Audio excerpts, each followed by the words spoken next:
वैया का नस्ताइन। अल्लाह तेरी इबादत करते हैं और अल्लाह तेरे से मदद मांगते हैं। और किसी इंसान या किसी मुल्क के सामने हम सजदा नहीं करते। हम आजाद कौम हैं। हमारा कलमा हमें आजादी देता है, ला इलाहा इल्लल्लाह। मेरे अटक के नौजवानों और बुजुर्गों, और मैं आज खास तौर पे खराज तहसीन पेश करना चाहता हूं अपनी बहनों को जो भरपूर तरीके से उन्होंने शिरकत की। ये जो मेरे पाकिस्तानियों, ये जो अब वक्त सामने आ रहा है, ये हमारी हकीकी आजादी की जंग है। और इसमें मैं सबसे पहले अपने दिलेर नौजवानों को कहता हूं कि आपकी सबसे बड़ी जिम्मेदारी है कि मेरे साथ इस अब जंग में शिरकत करेंगे। और उसके बाद मैं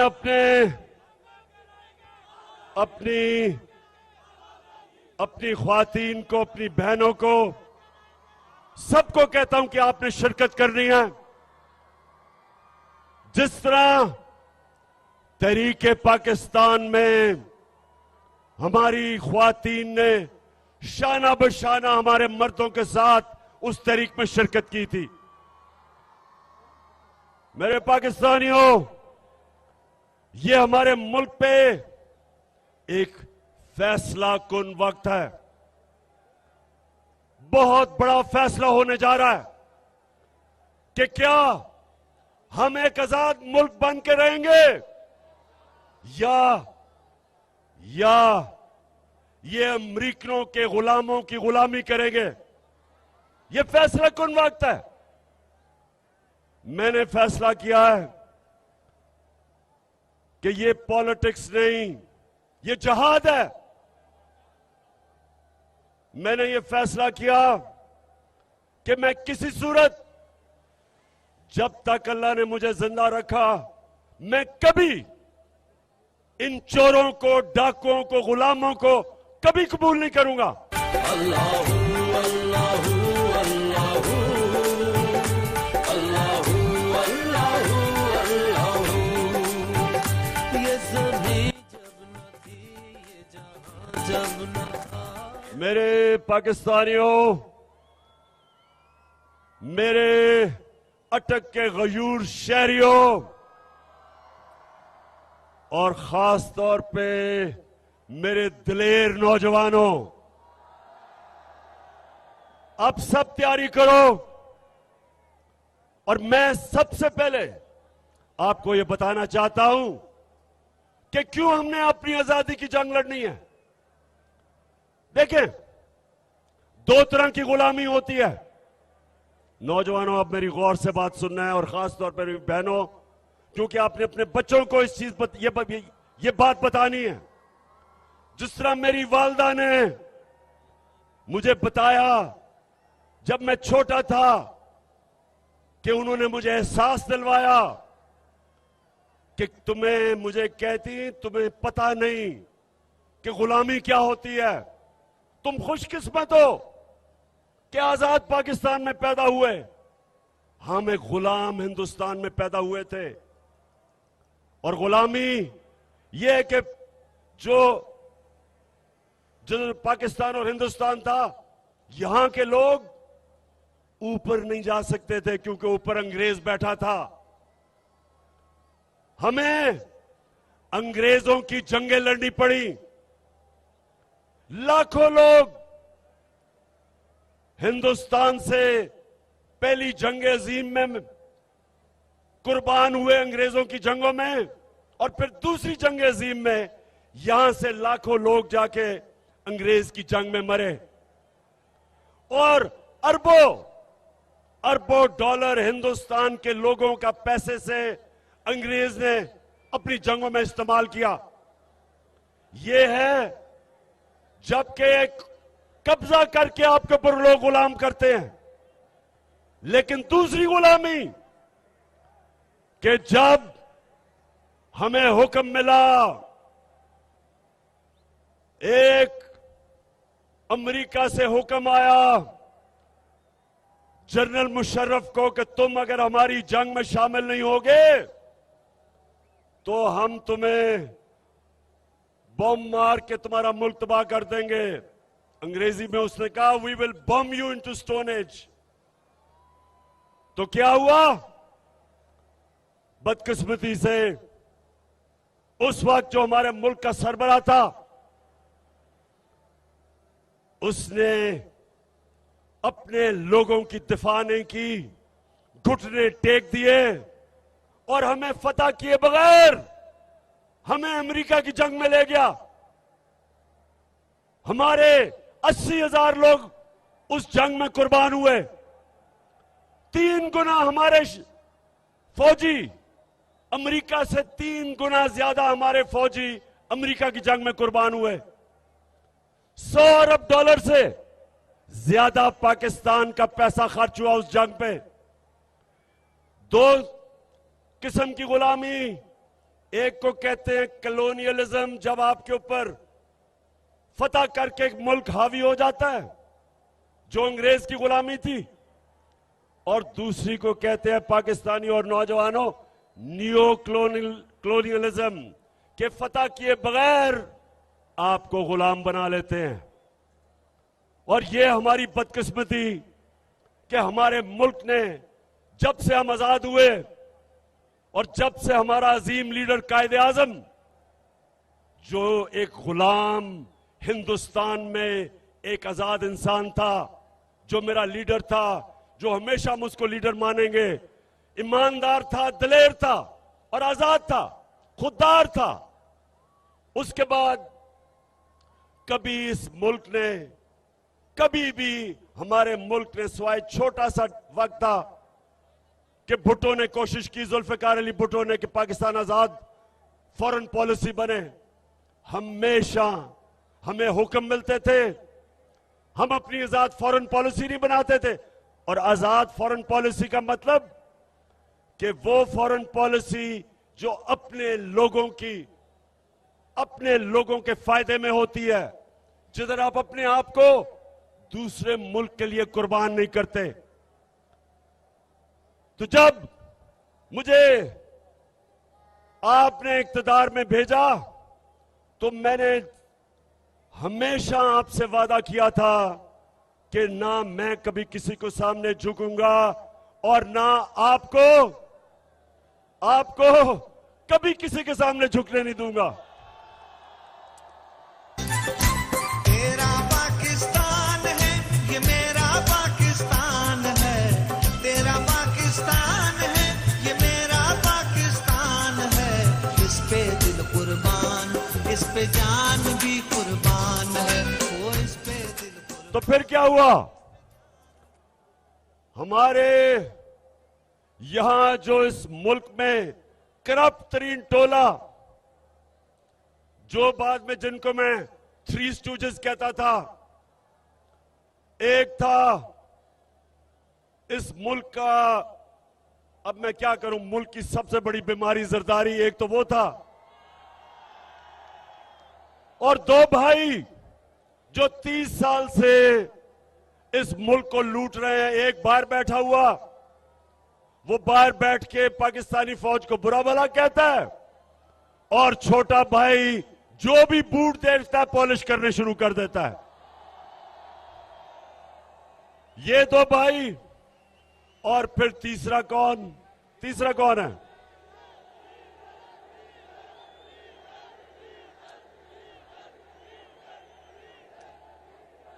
तीसरा जो 30 साल से इस्लाम को बेचता है। अच्छा, अब ये सुने, अटक नौजवानों, ये जरा सुने। अच्छा, इसने भी जब इक्तदार मिला तो एक दीनी आदमी, आपने समझा होगा कि वो एजुकेशन की मिनिस्ट्री लेगा, जो रहमतुल आलमीन अथॉरिटी मैंने बनाई थी कि सीरत नबी मेरे नौजवानों को, बच्चों को पढ़ाई जाए, चलो वो ले ले। उसने वो नहीं ली, उसने NHA लिया, यानी कि सड़कों की मिनिस्ट्री ली, जिसमें पैसा बनता था। अच्छा तो नौजवानों, इन्होंने मिलके, इन 3 सीजों ने मिलके इन्होंने क्या किया, बताएं जरा क्या किया। इन्होंने यहां साजिश की, अमेरिकनों ने इनके साथ मिलकर, और अमेरिकनों नहीं है, जो बाइडेन एडमिनिस्ट्रेशन है, इन्होंने मिलकर यहां इनके साथ साजिश की।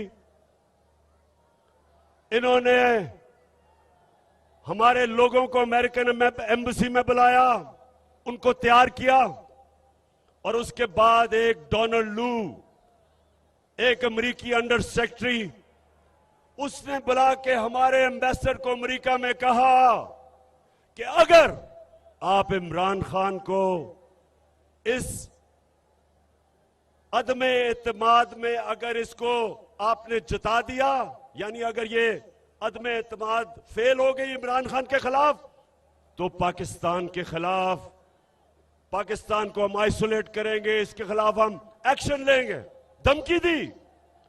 लेकिन अगर इमरान खान को आपने हटा दिया, अदम एतमाद को कामयाब कर दिया, तो उन्होंने कहा कि हम आपको माफ कर देंगे, क्योंकि उनको पता था कि चेरी ब्लॉसम शहबाज शरीफ आ जाएगा इमरान खान की जगह, और वो फिर उनकी खिदमत करेगा, और खिदमत शुरू हो गई है। इन्होंने मिलकर साजिश की, यहां भी इनके हैंडलर बैठे हुए थे, इन सब ने मिलकर प्लान किया और गवर्नमेंट गिरा दी। अब मैं ये आपसे पूछता हूं पाकिस्तानियों, आज मैं आपसे पूछता हूं कि वो कौन सा इतना बड़ा मसला था जो सब ने मिलकर गवर्नमेंट गिराई। आप ये समझें कि उस वक्त हमने पाकिस्तान को मुश्किल वक्त से निकाल लिया था, एक मुल्क जिसका दिवालिया निकला हुआ था। यही इन्होंने 10 साल दोनों ने मिलकर जो डाके मारे थे, मुल्क को कंगाल किया, बैंकरप्ट किया, मकरूज किया, इदारे तबाह किए, सबसे बड़ा बैरूनी खसारा छोड़ के गए $20 अरब का, वो मुल्क हमें मिला। और मुझे आज फख्र यह है कि सब मुश्किलों के बावजूद हमने अपने मुल्क को खड़ा किया। हमने आहिस्ता आहिस्ता अपनी कंस्ट्रक्शन की इंडस्ट्री ठीक की, अपनी ज़राई, अपने किसानों की मदद की, मुल्क खड़ा हो रहा था। तीसरे साल में 5.6% हमारा मुल्क बढ़ा था, आगे दौलत में इजाफा हो रहा था, ग्रोथ रेट थी, रिकॉर्ड एक्सपोर्ट्स थी, हमने सबसे ज्यादा आमदनी बढ़ाई, टैक्स इकट्ठा कर रहे थे, हमने जो किसानों की मदद की, सबसे ज्यादा पैदावार किसानों ने हमारे दौर में की। तो जब ये हो रहा था तब ये साजिश हुई। तो मेरी आज बात सुने अटक के लोगों, जब ये मुझे साजिश का पता चला तो मैंने उन लोगों को, जो लोग साजिश रोक सकते थे, मैंने उनको ये बताया कि हमने बड़ी मुश्किल से मुल्क की माइशत को संभाला है। अगर अभी ये साजिश कामयाब हुई तो मुल्क को मुश्किलात का सामना करना पड़ेगा। मैंने भी बताया, मैंने शौकत तरीन फाइनेंस मिनिस्टर को कहा कि बताओ, लेकिन मुझे अफसोस से कहना पड़ता है कि हम कुछ नहीं कर सके। और आज क्या हुआ है? आज पाकिस्तान का रुपया तेजी से गिर रहा है।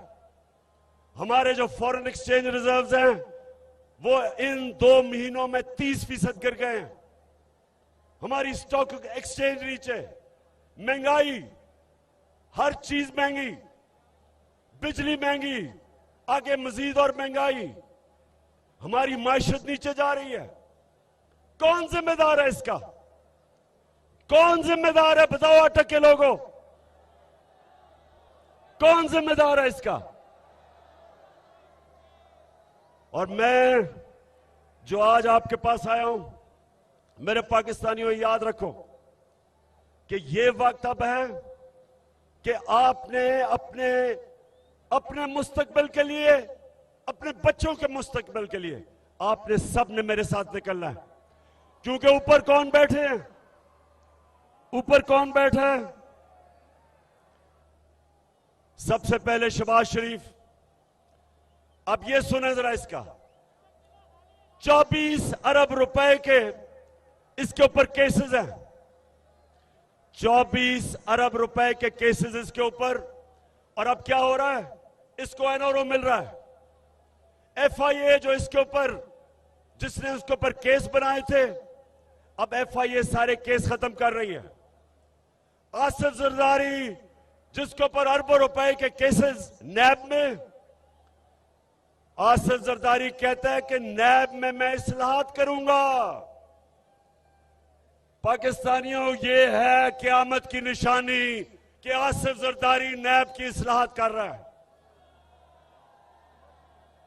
अब सोचें कि वो लोग जिन्होंने मुल्क को लूटा था, आज वो ऊपर बैठ के सबसे पहली चीज कर रहे हैं, अपने केस खत्म कर रहे हैं।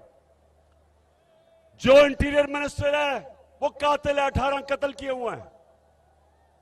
वो जो अभी गए हैं लंदन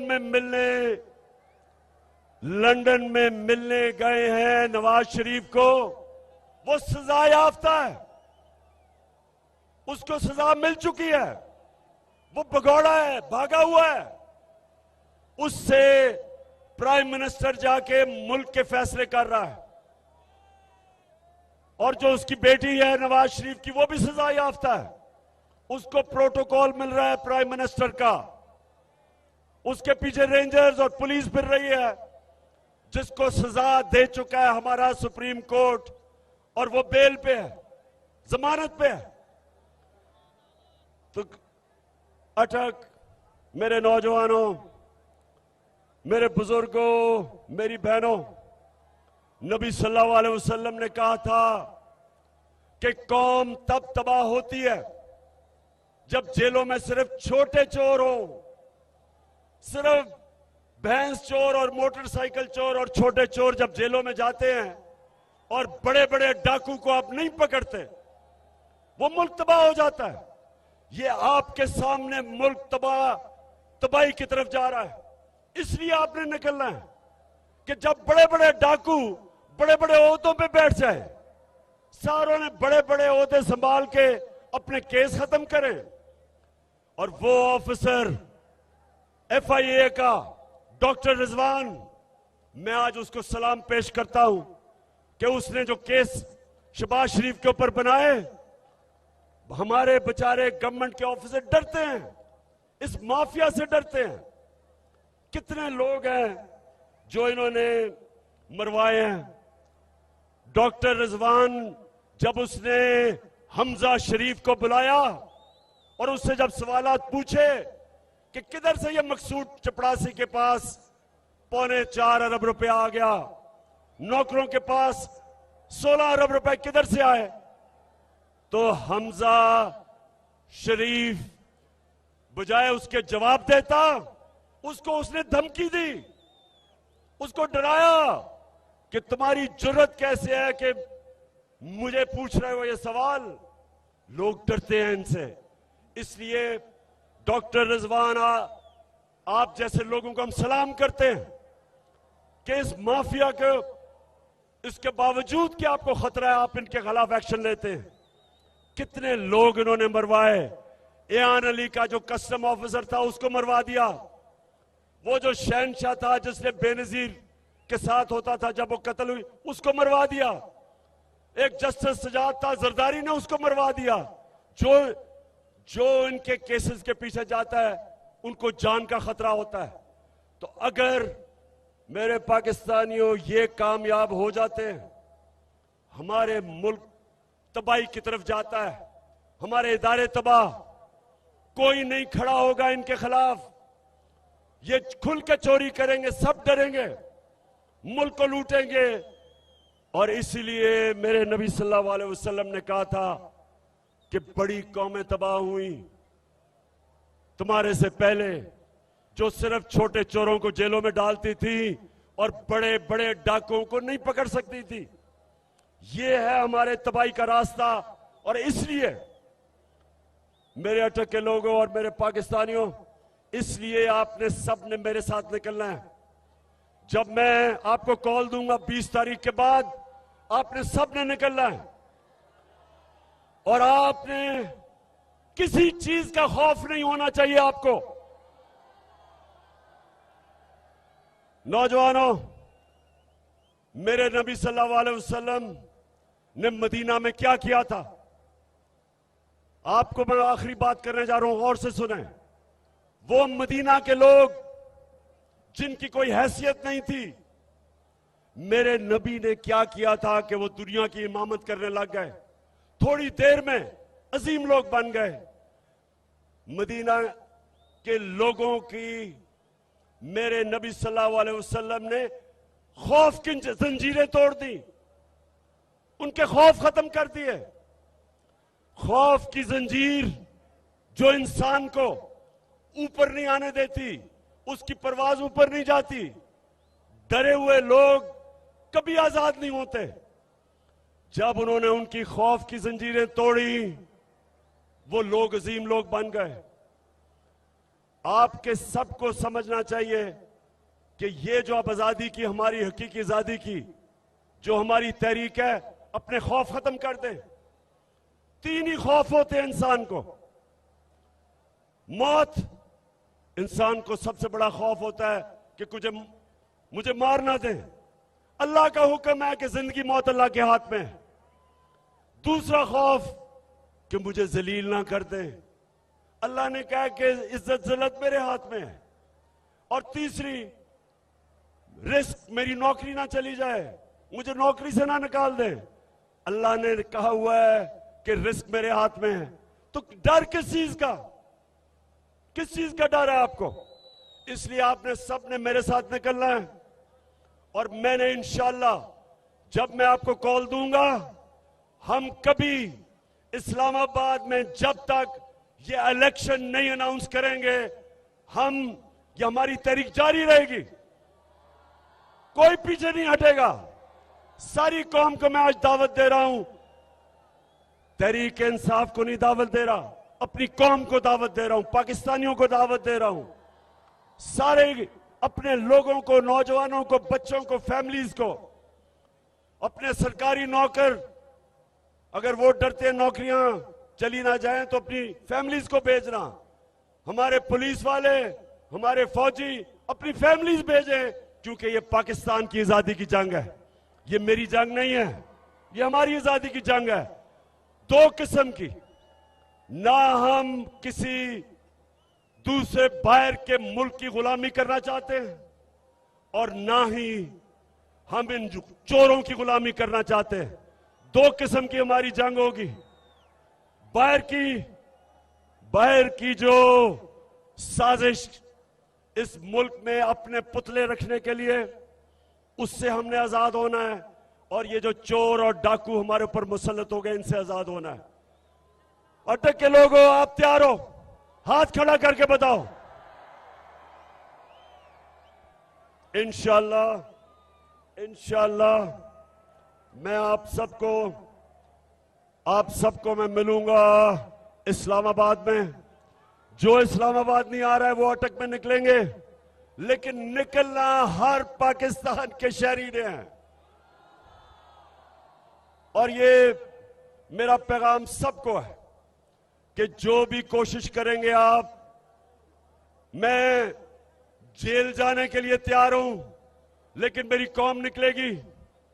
मैं अपनी जान की कुर्बानी देने के लिए तैयार हूं, लेकिन मैं किसी सूरत ना इन चोरों को मानूंगा, ना अमेरिका के गुलामों को मानूंगा।